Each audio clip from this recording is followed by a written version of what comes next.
If you want to step into your purpose, become a content creator, sharing your gifts with the world, or a business owner, but you feel scared of being seen, then this video is for you.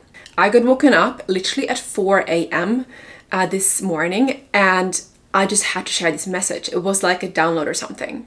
I was going to just write this in an email to one of my clients because she's going through this problem right now. She's going through the mindset module of my course. But even though her job literally involves being on stage, she feels this really scary feeling posting content online, putting herself out there with an empty social media, starting from scratch, because it's scary.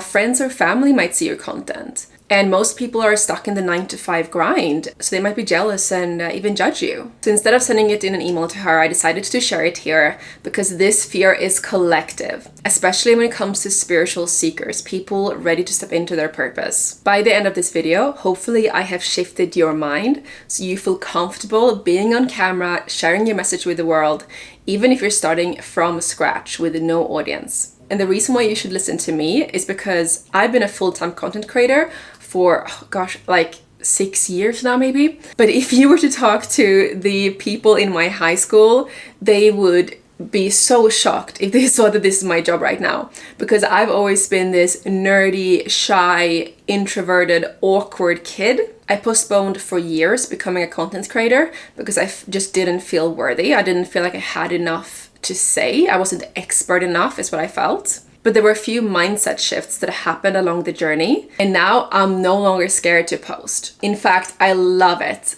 Posting on YouTube, posting on social media, sharing my wisdom with you guys is my favorite thing in the world. The first mindset shift is that it's not about you. Think that fear is, what if they judge me? But here's the truth. And this is what I learned in the book, The Courage to Be Disliked. Highly recommend. Other people's reactions are not your task. You cannot control if someone judges you, misunderstands you, gets triggered, or dislikes you. That belongs to their inner world, their wounds, their healing. So shift the spotlight to, how do I look? Do they like me? Is this content not gonna resonate with people? Will this coworker or this friend or this family member judge me for this content? And instead shift the spotlight to them. Do I actually want to be friends or connected with a person who judges me like that? If they distance themselves because you start a business, do you want to be friends with a person like that? Don't you want people who uplifts you? That is their problem. Most likely they are jealous. So that's the first one. It's not about you. The second mindset shift that will make you so confident on camera is that you didn't come to Earth this lifetime to hide.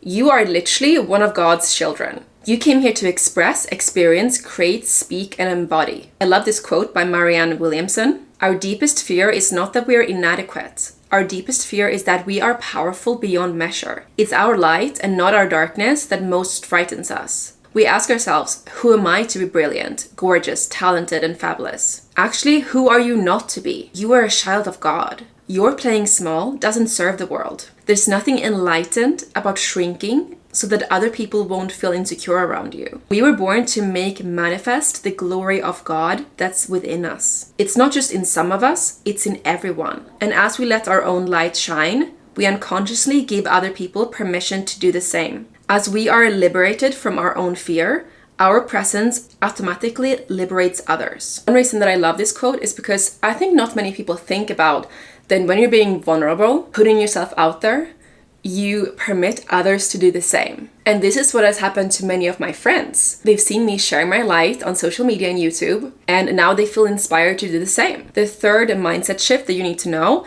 is the witch wound. And this is especially true if you are a woman or a spiritual seeker. We carry lifetimes of being punished for being visible, intuitive, different, and powerful. Back in the days, women who are in their power, in their divine feminine, no matter if they were working with herbs, healing, no matter what it was, they would get executed. They would get tortured. So when we get killed for that lifetime after lifetime, imagine how terrifying it is to talk about spirituality, to be in your purpose, to put yourself out there again. And this could be one reason why this student was so comfortable being on stage, but when it came to talking about spirituality on her social media, she freeze. But what we have to remember about the witch wound, that was in the past. But now we're in the best time in history. We are finally in a time where you can fully be yourself. You can speak, you can share, You can build a brand, a business, a platform without being burned, exiled, or silenced. You can literally identify as a worm and be totally accepted by society. Here's a little reality check that will desensitize the fear. People are on social media now literally like dressing as tomatoes,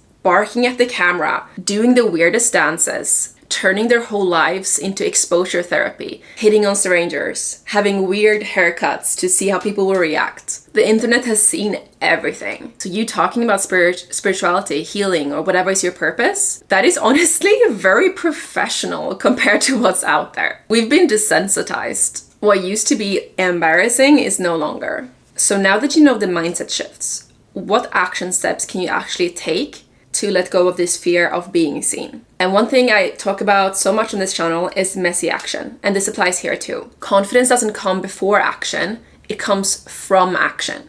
For example, today my video editor said, it looks like your nose is bleeding in the newest video.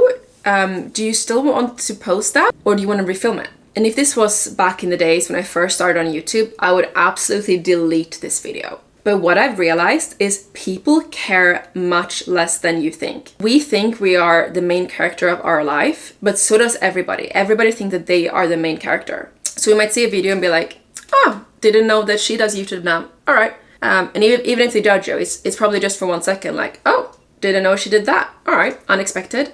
Now what's for dinner? Once I realized that, I really started taking messy action when it came to my content. Another example, one day I had really greasy hair. I was in a robe. It was the ugliest background. We were in my boyfriend's dad's house, so no offense, but it wasn't like my style. But even though there was this like medieval sword and things in the background and my hair was greasy, I was in a robe, I was like, I'm gonna film a video about starseeds.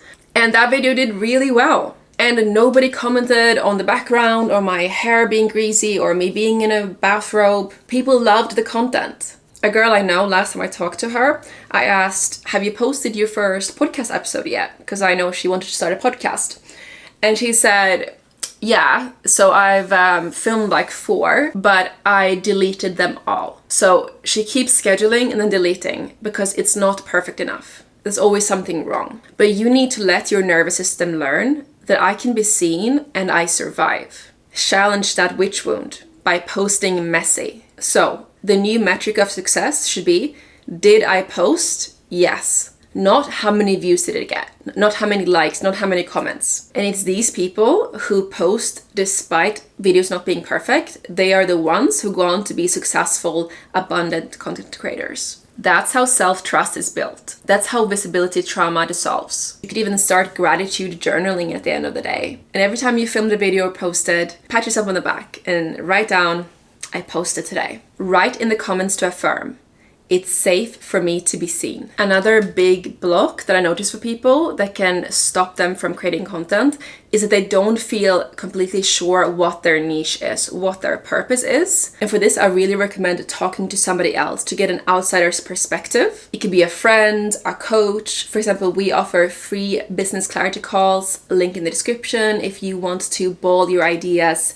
with somebody. On this call, we look at your purpose, your niche, and what you're truly here to build, making sure that it is aligned so you feel confident moving forward with your content. Link in the description. I think we have a few more slots this week, so definitely make sure to book that if that sounds interesting. And remember, your fear isn't a stop sign, it's a doorway. And on the other side is the version of you who's fully expressed, aligned, and actually living their purpose. If something scares you and excites you at the same time, you know you're on the right path. And you're definitely on the right channel because this is the type of content that I share with you guys to help you on your purpose journey. So subscribe if you haven't already. And if you want to learn the best business model for spiritual people, then check out my next video, a link in the description or somewhere around this video. Love you and see you in the next one.